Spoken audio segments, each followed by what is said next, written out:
हरे कृष्णा, राधे राधे। भगवान श्री कृष्ण ने स्वयं कहा है कि मनुष्य का जीवन केवल उसके कर्मों पर चलता है।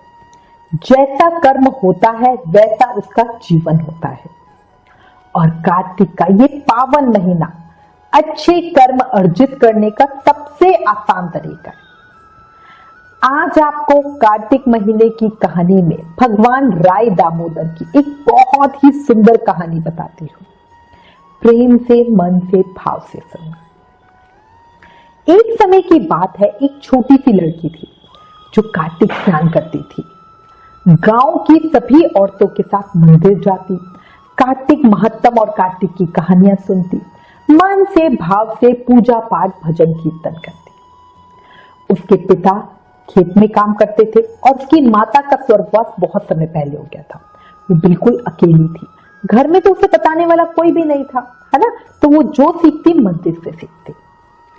एक समय जब कार्तिक का महीना पूरा होने वाला था, तब सब औरतें ना कहने लगी कि भाई पूर्णमासी आने वाली है, कार्तिक पूर्णिमा, गंगा जी जाएं या यमुना जी जाएं या हरिद्वार होकर आए।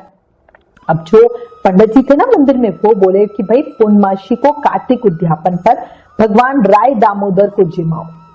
अब वो जो छोटी लड़की थी वो सोची भाई मेरा भी तो कार्तिक पूरा हो रहा है। तो वो पंडित जी से पूछने लगी कि अच्छा आप बताओ भगवान राय दामोदर दिखते कैसे हैं। तो पंडित जी बोले कि मोर मुकुट गले में, बैजंती माला और हाथ में पीतांबर, चतुर्भुजधारी, ऐसे हैं हमारे भगवान राय दामोदर। अब उस छोटी लड़की के मन मंदिर में भगवान राय दामोदर की छवि स्थापित हो गई। वो हर समय उनके बारे में सोचने लगी। धीरे धीरे समय बीता, पूर्णमासी का दिन आया। उसने भगवान राय दामोदर को जिमाने के लिए बढ़िया रसोई बनाई अपने छोटे नन्हे हाथों से, है ना। अकेली बनाना ये भी बहुत बड़ी चीज है। अब वो भगवान को बुलाने के लिए मंदिर में गई और बोली आओ मेरे भगवान, आओ मेरे घर, बढ़िया जीमो, खाना खाओ। बहुत देर वहां से लगाती रही, कोई नहीं आया।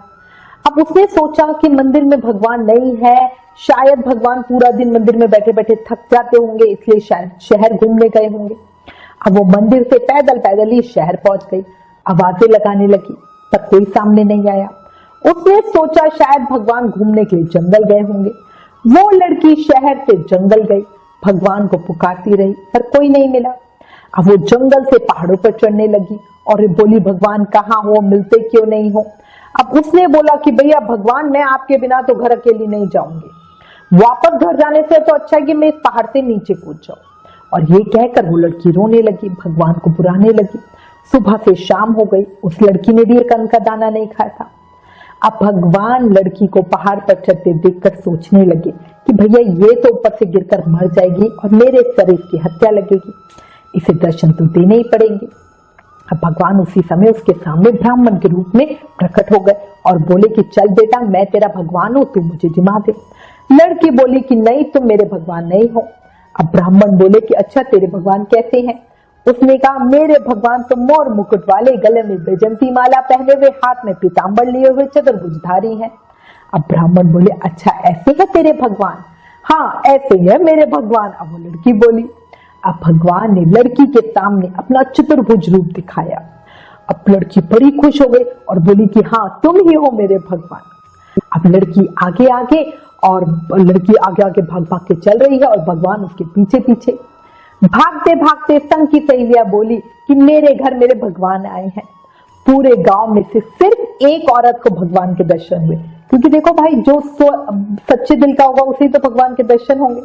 बाकी सब ऐसे खड़े के खड़े रह गए। जिनके भाग्य में भगवान के दर्शन लिखे थे उन्हें हो गए और जो पापी थे वो ऐसे ही रह गए, है ना। हे राय दामोदर भगवान, जैसे आपने लड़की को दर्शन दिए वैसे ही इस कहानी को कहते सुनते हुकारा भरते सभी को दर्शन देना, सबके मन की इच्छा पूरी करना।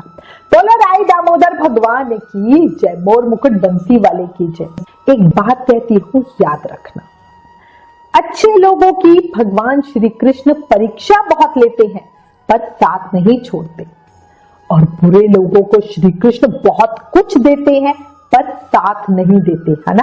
क्योंकि भगवान चाहते हैं कि भाई ये कलयुग में फंसा रहे और मेरे से दूर रहे। अगर आप भी श्री कृष्ण का साथ चाहते हो तो कार्तिक महीने में अधिक से अधिक स्नान, दान, व्रत, जाप आदि करो। अगर कार्तिक महीने की ये कहानी पसंद आई हो तो प्लीज इस वीडियो को ज्यादा से ज्यादा शेयर करो। Please like, share and subscribe. Thank you. Hare Krishna.